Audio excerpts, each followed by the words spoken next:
Anoche, 14 de julio, el cielo sobre Kuwait empezó a temblar con explosiones poco después de que oscureciera. Las autoridades hicieron algo que no suelen hacer: avisar primero a la población. No eran impactos, dijeron, eran intercepciones. En ese preciso momento sobrevolaban el país 33 drones, 5 misiles de crucero y un misil balístico, según la contabilidad del Ministerio de Defensa kuwaití. El objetivo no era la capital. El objetivo, según la versión del Cuerpo de Guardianes de la Revolución Islámica, era la base aérea estadounidense de Ali al-Salem. A varios cientos de kilómetros al sur, en Bahrein, las sirenas sonaron 2 veces esa misma noche. Allí el blanco era la dirección más importante de la presencia estadounidense en el Golfo, la base de la quinta flota de la Marina de los Estados Unidos. Las fuerzas de defensa del reino aseguraron haber interceptado parte de los misiles y drones iraníes. Hasta el día de hoy no existe confirmación independiente de qué llegó realmente a impactar y qué resultó dañado. Visto así, parecían episodios sueltos de una misma noche. En realidad, era una única factura pasada a 3 países al mismo tiempo. Para entender por qué precisamente estos 2 países, conviene mirar el mapa no como política, sino como bienes inmuebles. Ni Kuwait ni Bahrein están en guerra con Irán, pero las bases estadounidenses están plantadas en su suelo. Ali al-Salem es la plataforma desde donde despegan los drones de ataque MQ-9. Sheikh Issa, en Bahrein, es mantenimiento, hangares, equipos, trabajo de Estado Mayor de la flota. Irán golpea instalaciones de Estados Unidos, pero los misiles vuelan sobre ciudades ajenas y los restos caen sobre tejados que no son suyos. Esa es precisamente la pieza que convierte esta guerra en regional, aunque los combatientes directos sean solo 2. La primera grieta se abrió rápido. Kuwait informó de 4 militares navales heridos. Los restos de los drones derribados causaron daños materiales. Es decir, la defensa antiaérea funcionó, el objetivo no llegó a su destino, y aún así hubo gente herida. Así es una intercepción exitosa vista de cerca. Lo que se derriba en el aire también cae al suelo. Ahora sobre la propia oleada de ataque, porque su composición explica la estrategia mejor que cualquier comunicado oficial. Un misil balístico, 5 de crucero, 33 drones. Son 3 cosas distintas que cumplen 3 funciones distintas. El misil balístico sube alto y rápido, describe un arco pronunciado y cae sobre el blanco casi en vertical. Es difícil de detener porque solo dispones de segundos contados. El misil de crucero, en cambio, vuela bajo, se mantiene en el aire mucho tiempo, sigue el relieve del terreno y entra por el flanco, como un coche que elige callejones en vez de la autopista. El dron es lento y barato, zumba y avanza hacia el objetivo durante decenas de minutos. Imaginen ahora una puerta con 3 cerraduras distintas, a la que se acercan al mismo tiempo 39 personas. Cada una tira del picaporte. La mayoría no logrará entrar, pero mientras todos miran hacia la puerta, alguien se cuela por la ventana. Esa es la esencia de un ataque saturado. No hace falta perforar la defensa, basta con darle más trabajo del que puede profesar en un solo minuto.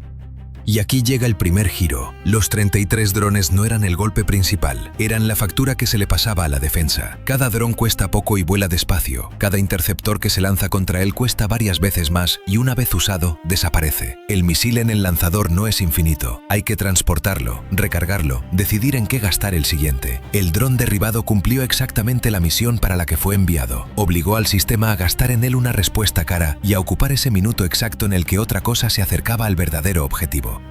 Por eso en esta guerra, barato no significa débil. Barato significa algo que se puede enviar en cantidad.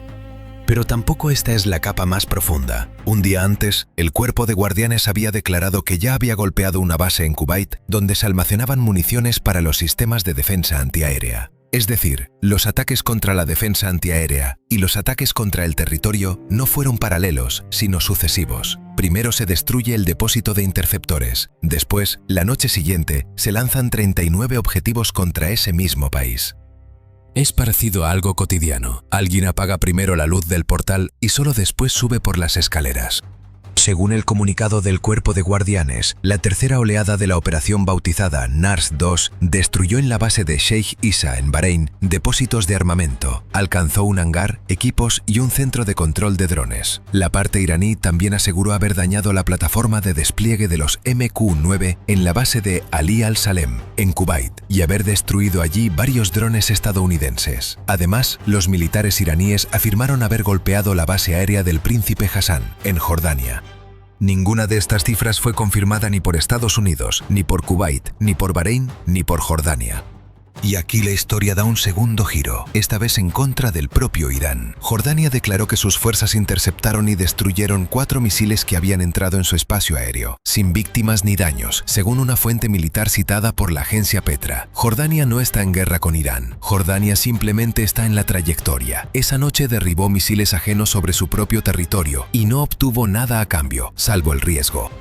El mando conjunto iraní Hatam al-Anbiya declaró que los ataques contra los países del Golfo continuarían durante toda la noche. E inmediatamente después, el cuerpo de guardianes añadió una frase más importante que todas las cifras juntas. Cualquier país que ayude a Estados Unidos se convertirá en objetivo legítimo.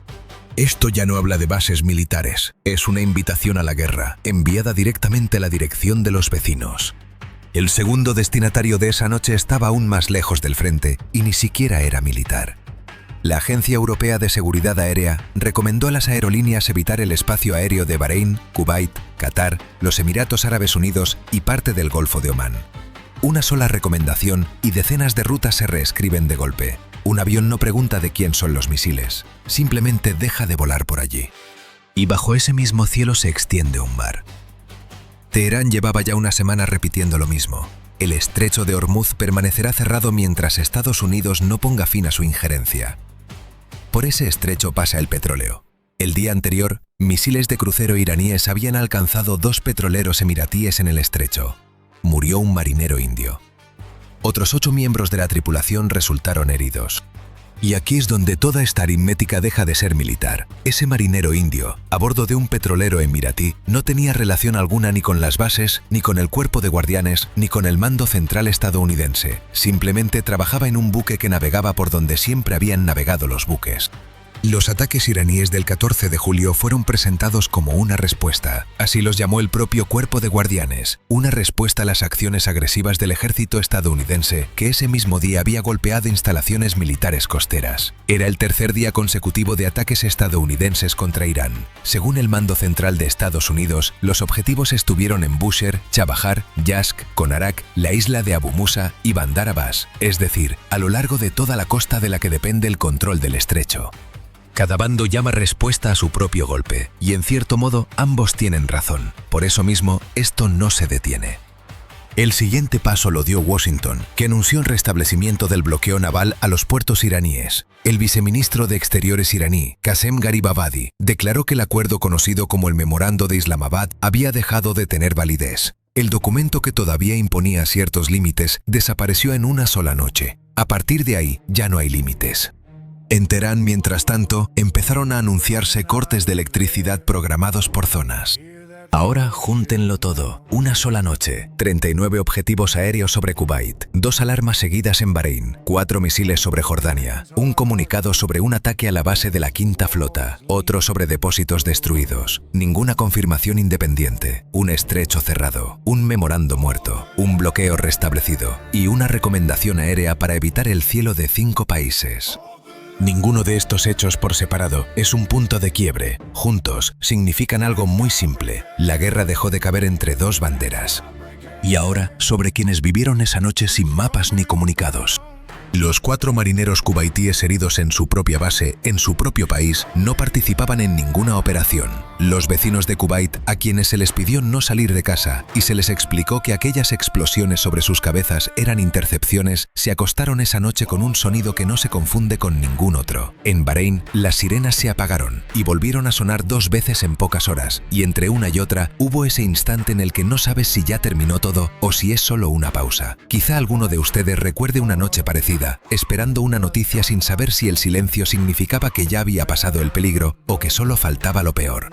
Ni Kuwait ni Bahrein informaron de víctimas mortales esa noche. Y ese es, en el fondo, todo el balance. Ni victoria ni derrota, sino el hecho de que 39 objetivos en el cielo terminaron en 4 heridos y no en 100. Uno se pregunta cuánto puede depender la vida de miles de personas de un cálculo tan frío como ese, y si en esa delgada línea entre lo que se interceptó y lo que no, cabe llamar a algo suerte o simplemente el precio que otros pagan por guerras que no empezaron.